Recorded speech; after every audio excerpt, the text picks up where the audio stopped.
जय हिंद। आज 23 मार्च शहीद दिवस। शहीदों की चिताओं पर लगेंगे हर वर्ष मेले।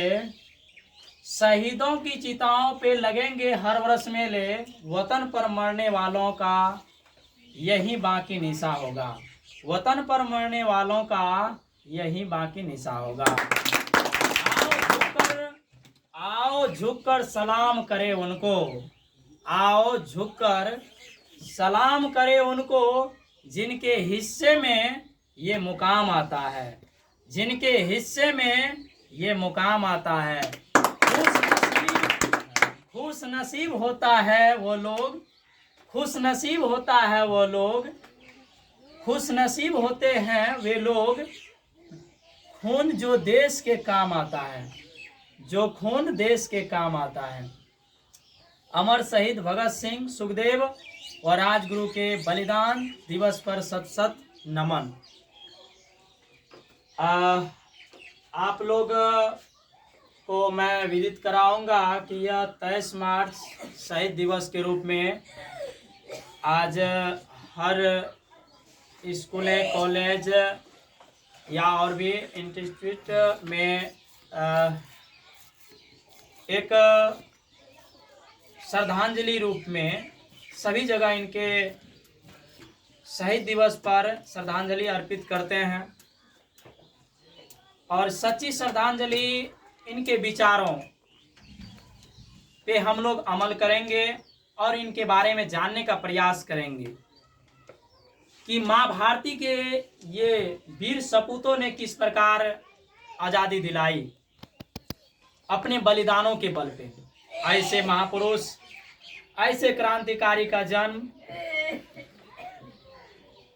27 सितंबर 1907 ईस्वी को लायल ग्राम, जो वर्तमान में पाकिस्तान में है, और इनकी पितृगिरी पंजाब राज्य में थे। और इनके पिताजी का नाम किशन सिंह। इनके चाचा जो कि क्रांतिकारी थे, अजीत सिंह और स्वर्ण सिंह। स्वर्ण सिंह पे 22 मुकदमा थे।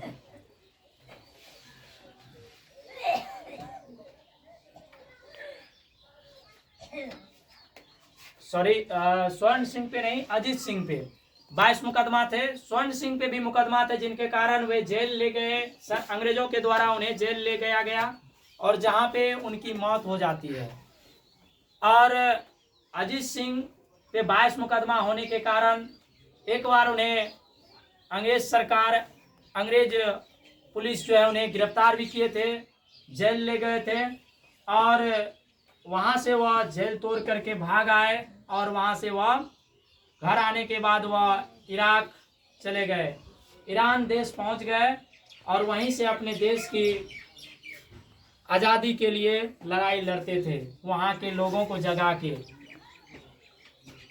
तो इनसे भगत सिंह को बहुत इनसे प्रभावित हुए थे। बचपन से ही ये क्रांतिकारी परिवार में होने के नाते बचपन से ही इनके मनोबल पे क्रांति का छाप पड़ा था, जिसके कारण ये इतने जिज्ञासु थे कि जब इनके चाचा जी को इनके सामने गिरफ्तार करते हैं, एक कई फंक्शन में जाते हैं, वहाँ पे किसान की जो स्थिति थी, वे अंग्रेज के पास बैठे हुए थे, अपने सिर झुका करके, अपने पाग को उतार करके। इन्हें देखा नहीं गया, उनके पाग को संभाला और उन्हें बोले ये तुम क्या कर रहे हो, अपने पाग को ताज, ये तुम्हारी ताज है, इनको संभालो। और ये अंग्रेज जमीन है तुम्हारा, उपजाते हो तुम, मेहनत करते हो तुम, और कर इस पे ये लेंगे और उपजा के उपज जो होगा ये लेके जाएंगे। जगो, अपने अधिकार के लिए लड़ो। यही बातों पे, इसी जुर्मों पे इनको अंग्रेज जो है गिरफ्तार कर लेते हैं, अंग्रेज पुलिस। और उस समय भगत सिंह माँ की गोद में रहते हैं। जब घर आते हैं तो भगत सिंह अपने माँ से पूछते हैं कि वे कौन थे जो अपने चाचा को गिरफ्तार किए। बोले वे अंग्रेज है बेटा। बोले कि अंग्रेज क्यों गिरफ्तार किए? बोले बेटा ये कई सालों पहले ईस्ट इंडिया कंपनी के रूप में यह हमारे देश में व्यापार करने आया था। धीरे धीरे यहाँ पे यह राजाओं वजीरों के साथ दोस्ती कर डाला और फूट डाला और शासन को नीति अपना करके समाज, राष्ट्र, प्रांत को यह बांट डाला, एक दूसरे से लड़ा के इन पे शासन कायम कर चुके हैं। ये कई वर्षों से ये गोरे अंग्रेज, लाखों अंग्रेज हम करोड़ों भारतीय पे शासन कर रहे हैं, अत्याचार कर रहे हैं। तो ये पूछते हैं उनसे कि लाखों करोड़ों से कम होते हैं ना भगत सिंह? तो वे उनके माँ बोलते हैं कि हाँ कम होते हैं। तो बोले जब हम अंग्रेजों के संख्या से अधिक है तो उनको हम क्यों न भगा देते हैं? तो बोले अभी सो जाओ तुम। उनको जिज्ञासा समझा, माँ नहीं कुछ बोल पाई, एकता नहीं था। हम करोड़ भारतीय पे अंग्रेज लाख थे फिर भी शासन करते, इसलिए कि हम में एकता नहीं है। ठीक है, अब उस समय आप जान सकते हैं कि क्रांतिकारी जो हुआ करते उस पर 22 मुकदमा। इसी प्रकार से गांधी जी जब सत्याग्रह आंदोलन की प्रारंभ किए थे तो वह इसी बिहार की धरती पे आए थे, पश्चिम चंपारण में, जहाँ के एक लाल को इधर ही के समय गिरफ्तार किए हैं, जिनका नाम सभी को पता होगा, मनीष कश्यप। उन पे भी कई एफआईआर हैं और वे एक क्रांतिकारी के भांति जहाँ भी भ्रष्टाचारी होता है, घुसपैठी होता है, वहाँ जोर शोर से आवाज उठाने का काम करता। तो उनकी आवाज़ों को दबाने का प्रयास किया गया और आज के दिन उनके नामों पे बिहार को बंद किया गया, जो कि उन सफल भी रहा और बिना हिंसात्मक से, कोई हिंसा नहीं हुई, शांतिपूर्ण ढंग से। तो उसी प्रकार से उनको गिरफ्तार करके उनके विचारों को नहीं दबा सकते हैं। जो भगत सिंह भी कहते हैं कि हमें कोई मार सकता है, मेरे विचारों को नहीं, हमें कोई मार सकता है, मेरी आत्मा को नहीं। तो ऐसे वीर पुरुष का आज जो है हम लोग भावभीनी श्रद्धांजलि अर्पित करते हैं। उनके साथ उनके जो नौजवान साथी थे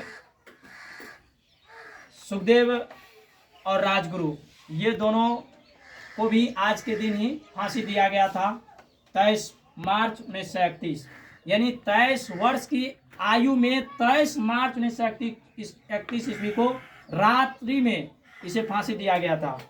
इनके पीछे एक रीजन था, क्योंकि 24 मार्च इनका फांसी का, इनका जो फांसी की तिथि निर्धारित किए थे अंग्रेजों के द्वारा, वे था 24 मार्च। लेकिन अंग्रेजों का षड्यंत्र था कि अगर 24 मार्च को हम जो डेट निर्धारित किए हैं उस समय में इतना जन सैलाब निकलेगा इनको बचाव के लिए कि अंग्रेज का जितना बेरी होगा, जितना जेल या कारावास होता, सब टूट जाता, उसे फांसी नहीं दिया जा सकता था। क्योंकि भगत सिंह ऐसे क्रांतिकारी थे जिनका प्रभाव समाज पे बहुत ज़्यादा पड़ चुके थे। लेकिन अंग्रेज सोचा कि 24 को तो किए, लेकिन 23 मार्च को ही से फांसी दे देते हैं। और फांसी देने के बाद इनके लाश को अंदर, यानी जेल के अंदर ग्राउंड था जिसके अंदर ही ले जा करके इन्हें रात में ही जलाया गया।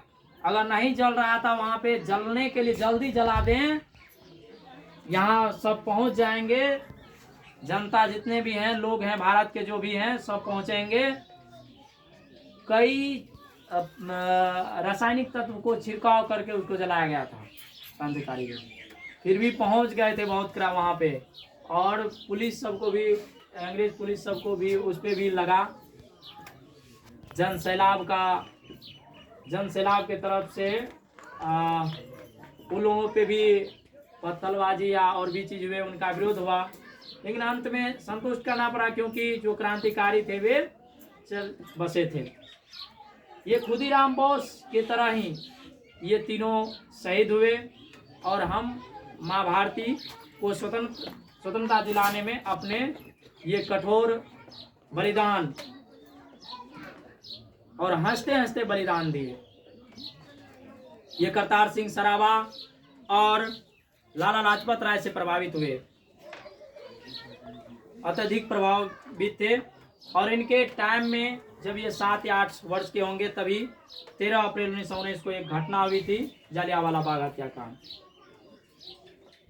जितने भी स्टूडेंट इनके साथ में पढ़ते थे, विद्यार्थी, वे घर आ गए थे और उस दिन ये खून लेने गए थे वहाँ, जो अमर शहीद वहाँ शहीद हुए थे। 1600 राउंड गोली चला था उस जलियांवाला बाग में और 1000 लोग मौत के घाट उतरे थे वहाँ पे। उसी में ये करतार सिंह सराभा की मौत हो जाती है। जो करतार सिंह सराभा लाला हरदयाल के साथ, लाला हरदयाल जो है वो गदर पार्टी का स्थापना किए थे, जिनके साथ वह विदेश में जाकर के अपने गाना, देशभक्ति गीत गा करके लोगों को प्रभावित करके वहाँ के जो देश थे, वहाँ के जो यहाँ भारत देश के जो लोग रहते थे विदेश में, उनको एकजुट करते थे। उनके एक गाना की बोल थे, देश न चलो, देश न चलो, देश न चलो, देश न चलो, देश मांगता है कुर्बानियाँ, देश मांगता है कुर्बानियाँ। ऐसे गाना की बोल थे। एक लाइन मैं सुनाया आप लोगों को। इसी प्रकार से वे गाना अपने गला के जोर पे, अपने आवाज़ों से देश के दूसरे देश में रहने वाले लोगों को एकत्रित करके वे भारत आने की प्रेरणा देते थे और अंग्रेज़ों के खिलाफ जो है आंदोलन लड़ने का प्रेरित करते थे, जिनका भी मौत 13 अप्रैल 1919 में हो गए। तो उनसे प्रभावित होकर के उनके बाद एक क्रांतिकारी भगत सिंह, सुखदेव, राजगुरु, चंद्रशेखर आज़ाद, ऐसे क्रांतिकारी मिलके हमारे महाभारतीय को स्वतंत्र कराने में महत्वपूर्ण योगदान है। और आज जो है खास करके भगत सिंह, सुखदेव और राजगुरु तीनों का शहीद दिवस है। इन पे हमें भावभीनी श्रद्धांजलि मैं अर्पित करता हूँ। और इनके नारे से एक बार गूंज उठना है, इनकलाब जिंदाबाद, इनकलाब जिंदाबाद, इनकलाब जिंदाबाद, वंदे वंदे भारत माता की, भारत माता की।